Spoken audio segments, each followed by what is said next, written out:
नमस्कार मित्रांनो. तुळ राशीकरता सगळ्यात महत्त्वाचा अशुभ फलदायी ग्रह गुरु, जो की तुमच्या 8व्या स्थानामध्ये अशुभ स्थानामध्ये भ्रमण करत आहे. याच ठिकाणी मंगळसुद्धा या महिन्यामध्ये म्हणजे ऑगस्ट महिन्यामध्ये येणार आहे अष्टम स्थानामध्ये. अर्थात त्याचे जे प्रभाव परिणाम असेल ते कशा प्रकारचे असेल. बुध जो ग्रह ग्रह आहे तो सुद्धा वक्री होणार आहे दिनांक 5 तारखेनंतर. याचप्रमाणे बाकीचे जे ग्रह आहेत त्याचा सुद्धा प्रभाव परिणाम तुळ राशीवरती कशा प्रकारे होणार आहे ऑगस्ट 2024 करता, या सर्व संदर्भातली खुलासेवर चर्चा आपण या व्हिडिओमध्ये करणार आहोत. तर सर्वात पहिल्यांदा आपण तुमचं स्वास्थ्य शारीरिक आणि मानसिक नेमकं कशा प्रकारचं असेल या संदर्भातली चर्चा करू. जसं की तुमच्या राशीचा जो स्वामी आहे शुक्र, जो की तुमचा अष्टमेश सुद्धा आहे, हा तुमच्या लाभ स्थानामध्ये भ्रमण करतो दिनांक 25 तारखेनंतर. तो तुमच्या व्यय स्थानामध्ये भ्रमण करणार आहे. याचबरोबर तुमच्या राशीचा जो षष्ठेश आहे गुरु, जो की तुमच्या 8व्या स्थानामध्ये भ्रमण करतोय. तसा पाहिलं तर तो मार्गी सुद्धा आहे. मात्र तुमच्या 8व्या स्थानामध्ये मंगळ सुद्धा येणार आहे. तर संपूर्ण महिन्यामध्ये हा जो मंगळ आहे तुमच्या 8व्या स्थानामध्ये असणार आहे. तर एकंदरीतच सांगायचं झालं तर या महिन्यामध्ये शारीरिक मेहनत थोडीशी जास्त होईल. फिरणं वगैरे थोडंसं जास्त होईल. लागणं, कापणं, खरचडणं किंवा अशा प्रकारचे काही शारीरिक दुखापती या मैदानामध्ये होण्याची शक्यता जास्त आहे. तर त्या संदर्भात थोडी काळजी घेणं गरजेचं राहील. डॉक्टरी इलाज करणं सगळ्यात महत्त्वपूर्ण राहील. यानंतर आपण चर्चा करणार आहोत तुमचा आर्थिक स्तर नेमका कशा प्रकारचा असेल.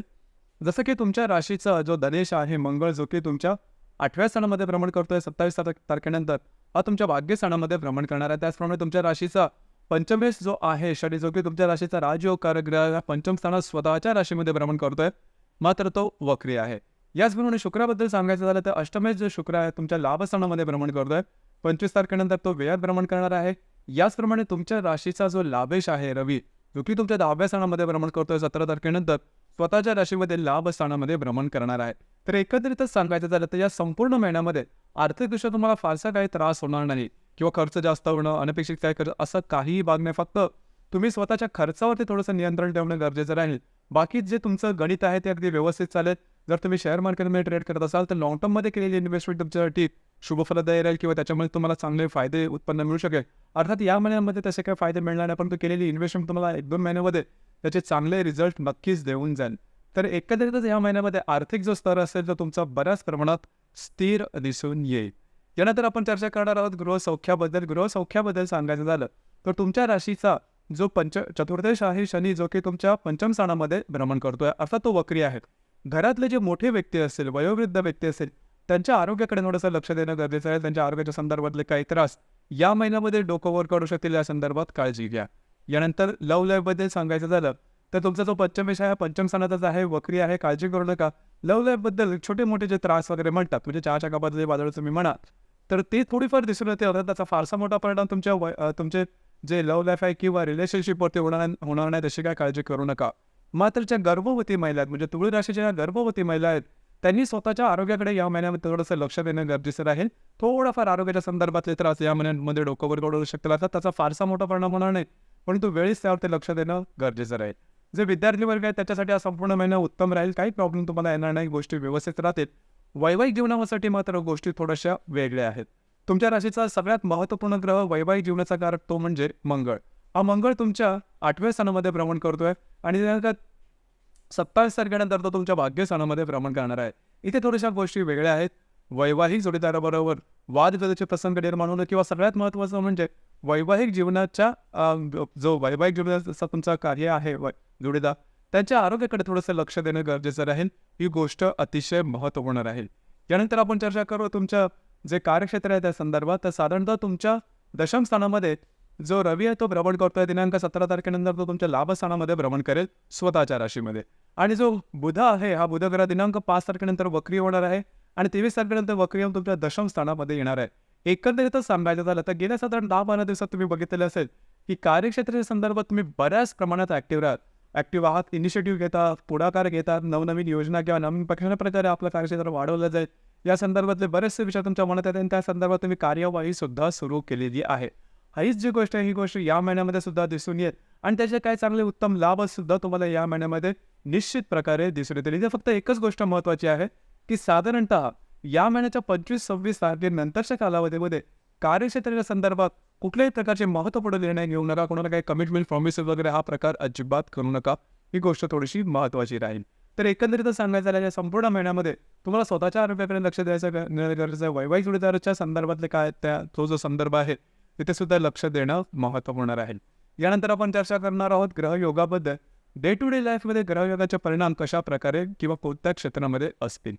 जसं की दिनांक 2 तारखेला हर्षल आणि शुक्राचा केंद्रयोग होणार आहे. शुक्र जो की तुमच्या लाभस्थानामध्ये भ्रमण करतोय आणि जो हर्षल तुमच्या अष्टमात भ्रमण करतोय, दोघांचा केंद्रयोग होणार आहे.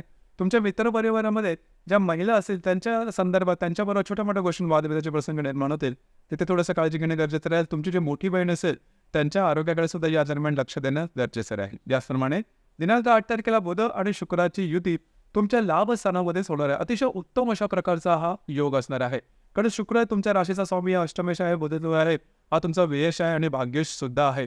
यामुळे तुम्हाला काय चांगले उत्तम लाभ या दरम्यान मिळू शकते. त्याचप्रमाणे बाहेर फिरायला जाणं किंवा तीर्थस्थळांना भेटीगाठी देणं अशा प्रकारचे काही अनुभव या दरम्यान निश्चित येतील.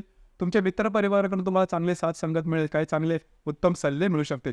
तर बुध शुक्राची युती आहे ही लाभ देण्याकरता आणि बाकीच्या सुद्धा तुमच्या मानसिकता स्थिर ठेवण्याकरता अतिशय उत्तम असणार आहे. यानंतर दिनांक 14 तारखेला मंगळ आणि गुरुची सुद्धा युती होणार आहे. अर्थात ही जी युती आहे ही अशुभ फलदायी होईल, कारण दोन्ही ग्रह अशुभ फलदायी आणि अशुभ स्थानातच होत आहे. आरोग्याकडे लक्ष देणं अत्यंत आवश्यक राहील. आरोग्याच्या संदर्भातले त्रास या दरम्यान होऊ शकतील. अचानकपणे शारीरिक काही दुखापती होणं, लागणं, कापणं, करचडणं, फ्रॅक्चर होणं अशा प्रकारच्या काही गोष्टी या दरम्यान होऊ शकतील. तर मंगळ आणि गुरुची युती अष्टमात होणार आहे, ते थोडीशी त्रासदायक होऊ शकेल. साधारणतः 14 तारखेच्या आसपास अशा प्रकारचे काही अनुभव येण्याची शक्यता बऱ्याच प्रमाणात राहील. याचप्रमाणे दिनांक 16 तारखेला मंगळ आणि हर्षलचा, मंगळ आणि शनीचा केंद्रयोग होणार आहे. शनी जो की तुमच्या पंचम स्थानामध्ये भ्रमण करतोय, जो मंगळ तुमच्या अष्टमात भ्रमण करतोय, दोघांचा केंद्रयोग होणार आहे. ज्या गर्भवती महिला आहेत त्यांनी स्वतःच्या आरोग्याकडे लक्ष देणे गरजेचं राहील. आरोग्याच्या संदर्भातले काही त्रास या दरम्यान डोकं वर करू शकतील. याचप्रमाणे दिनांक 18 तारखेला बुध आणि हर्षलचा केंद्रयोग सुद्धा होणार आहे. हर्षल जो की तुमच्या अष्टमात भ्रमण करतोय आणि जो बुध तुमच्या लाभस्थानामध्ये भ्रमण करतोय, दोघांचा केंद्रयोग होणार आहे.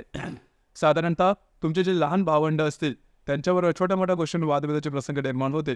या दरम्यान हा जो कालावधी आहे म्हणजे 18 तारखेच्या आसपास कागदोपत्री व्यवहार, कोणाला काही कमिटमेंट प्रवेश किंवा आर्थिक संदर्भातले व्यवहार करताना थोडेसे काळजी घेणं महत्त्वपूर्ण राहील. याचप्रमाणे दिनांक 19 तारखेला रवी आणि हर्षलचा केंद्रयोग होणार आहे. शुक्र आणि शनीचा प्रतियोग सुद्धा होणार आहे. साधारणतः तुम्हाला स्वतःच्या आरोग्याकडे लक्ष देणं गरजेचं राहील. मित्रपरिवाराबरोबर वादविवादाचे प्रसंग या दरम्यान होऊ शकतील. यापुढे जर तुम्ही कोणाच्या रिलेशनशिपमध्ये असाल तिथे सुद्धा छोट्या मोठ्या प्रमाणामध्ये मिसअंडरस्टँडिंग किंवा गैरसमजासारखे प्रसंग येऊ शकतील. याचप्रमाणे दिनांक 23 तारखेला शुक्र आणि मंगळाचा केंद्रयोग होणार आहे. मंगळ जो की तुमच्या अष्टमात भ्रमण करतोय आणि जो शुक्र तुमच्या लाभात भ्रमण करेल, दोघांचा केंद्रयोग होणार हा दृष्टी अधिष्ठित असणार आहे. तुम्हाला 2-3 गोष्टीकडे लक्ष द्यावे लागते. पहिली गोष्ट म्हणजे तुमचे जे वैवाहिक गणितर असतील त्यांच्यावर वादविवादाचे प्रसंग निर्माण होतील. याचप्रमाणे तुमचे जे खर्च असतील ते थोडेसे नियंत्रणाखाली आणावे लागतील. याचप्रमाणे दिनांक 27 तारखेला शुक्र आणि हर्षलचा त्रिकोण योग होणार आहे. हर्षल जो की तुमच्या अष्टमात भ्रमण करतोय, जो शुक्र तुमच्या व्ययात भ्रमण करेल, दोघांचा त्रिकोण योग होणार. उत्तम अशा प्रकारचा योग आहे. या दरम्यान तुमचं फिरणं वगैरे जास्त होईल आणि काही अपेक्षित लाभ सुद्धा मिळू शकतील. याचप्रमाणे तीर्थस्थळी वगैरे जाणं हा सुद्धा प्रकार या दरम्यान होऊ शकेल. दिनांक 28 तारखेला शुक्र आणि नेपच्यूनचा प्रतियोग होणार आहे. हा जो योग आहे तुम्हाला थोडंसं लक्षात ठेवणं गरजेचं राहील. दिनांक 28 तारखेला होणार आहे. चिटिंग होणं, फसलं जाणं, फसवलं जाणं अशा प्रकारचे काय अनुभव तुम्हाला या दरम्यान येऊ शकतील.